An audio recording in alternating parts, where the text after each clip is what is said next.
SDG 4 is to ensure inclusive and equitable quality education and promote lifelong learning opportunities for all. Within SDG number 4 are 10 targets, of which we here focus on target 4.A, which is build and upgrade education facilities that are child, disability, and gender sensitive and provide safe, non-violent, inclusive and effective learning environments for all. Target 4.A has one indicator. Indicator 4.A.1 is proportion of schools offering basic services by type of service. Key to achieving this in the modern day is access to information and communication technologies. ICTs allow even the remotest schools and children to access education systems. It even allows the possibility to access some of the best education institutions in the world. Schools need electricity to power the information and communication technologies. They also need an internet connection and computers for teaching and learning. Still, solutions to achieve this are available at low cost.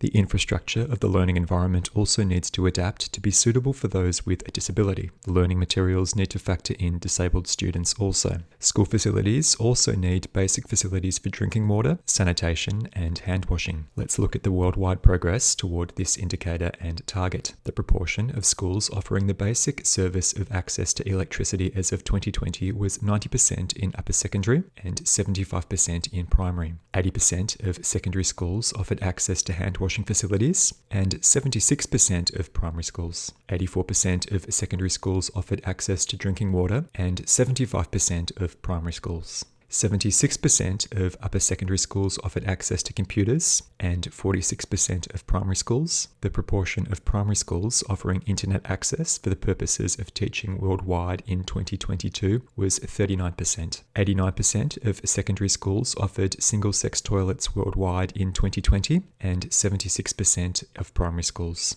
56% of secondary schools offered learning materials and infrastructure adapted to disabled students. This proportion was 47% for primary schools.